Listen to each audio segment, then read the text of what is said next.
If you've ever found yourself staring at a spreadsheet, just completely overwhelmed by the mess, you are not alone. Today, we're diving into Pandas, the amazing Python library that has become the secret weapon for anyone trying to tame that chaos and actually turn raw data into real insight. So why is this so hard? Well, real-world data is, it's a mess. It's never clean. It's got missing values, weird formatting, duplicates, you name it. Trying to get answers from it can feel like trying to solve a puzzle when half the pieces are missing and the other half are from a different box. And you know what? It was this exact frustration that led to Pandas in the first place. So let's rewind to 2008. A financial analyst named Wes McKinney is just wrestling with this incredibly messy financial data, and he's totally fed up with the tools he has. So he does what any great programmer would do. He just decides to build his own. By 2009, he releases it to the world as an open-source project. And by 2015, that little side project had absolutely exploded, hitting 1 million downloads a month. It just goes to show you, sometimes the best tools are born from solving your own problems. Okay, so here's our game plan. We're going to follow the exact path a data analyst would take. We'll start with the why, the foundation of Pandas. Then, we'll get our hands dirty shaping and cleaning data. After that, we'll move on to the fun stuff, summarizing what we've found. And finally, we'll see how to bring different data sources together to get the full picture. So let's start at the beginning. What is the big deal with Pandas anyway? What does it actually let us do? When you're working with data, there are really two big jobs you have to do. First, there's data manipulation. Think of this like prepping your kitchen before you cook, cleaning the vegetables, organizing your ingredients. Then there's the data analysis. That's the actual cooking, where you start combining things to create something amazing. The reason Pandas is so powerful is that it's brilliant at both of these jobs. And the heart of Pandas, the thing you'll be working with all the time, is called a data frame. Don't let the name intimidate you. Honestly, the easiest way to picture it is just as a spreadsheet or a database table. It's got rows, it's got columns, and it's specifically built to make working with this kind of data incredibly fast and flexible. All right, theory's over. Let's get our hands dirty and actually start shaping some data. We're going to look at how you can add new information, tweak what's already there, and get rid of what you don't need. So, let's say you need to add a new column. You've got two main ways to do it. The first is direct assignment. It's super quick and easy, and it just tacks your new column onto the very end. But if you need a little more control, you can use the insert method. That lets you be really precise and put that new column exactly where you want it to go. And what about changing something? Or getting rid of a column you realize is useless? Well, Pandas gives you that same level of precision.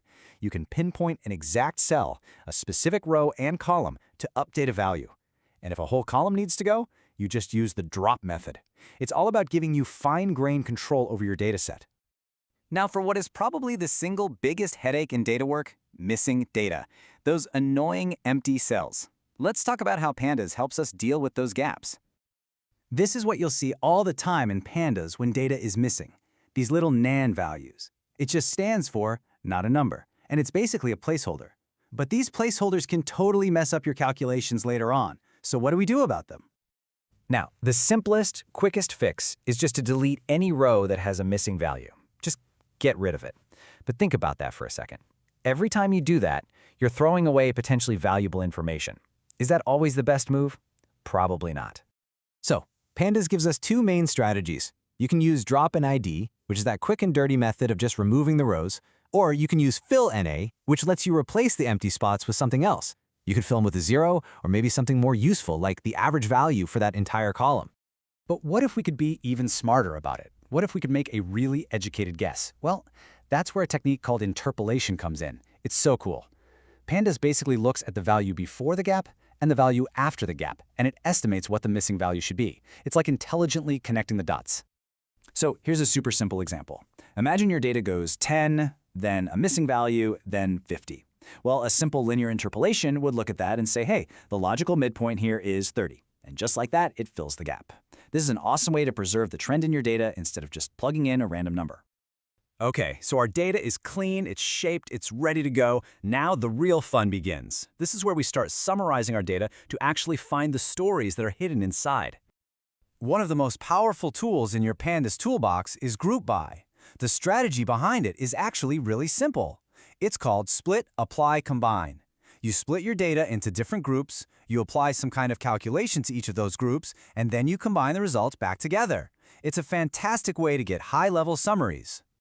Think about it like this. You got a giant box of mixed fruit. The first thing you do is split them up. You make a pile of apples, a pile of bananas, and a pile of oranges. Next, you apply some action. Let's say you calculate the average weight for each pile.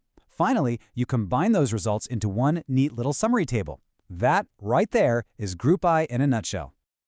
All right, we're at the last big piece of the puzzle, combining data from different places. Because, let's be real, it's pretty rare that all the information you need is in one single file. So a super common scenario is this. You might have one table with all your customer information, their name, their ID, and so on. And then you have a completely separate table that just has order information. But here's the key. They both share one common piece of data, the customer ID. That's our link. Pandas lets you merge, or join, these two tables together using that shared column. Now, if you've ever worked with databases in SQL, this is the exact same idea as a join. It's how you stitch together related information from different sources into one single unified view. And you have a few ways to do this. An inner join will only show you the customers that appear in both tables, so customers who have actually placed an order. A left join will keep all the customers from your first table and just add their order info if it exists. And an outer join keeps everything from both tables, matching them up where it can. Which one you use just depends on the question you're trying to answer.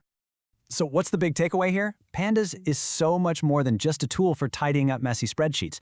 It's a framework that gives you the power to ask really complex, interesting questions of your data and actually get clear answers fast.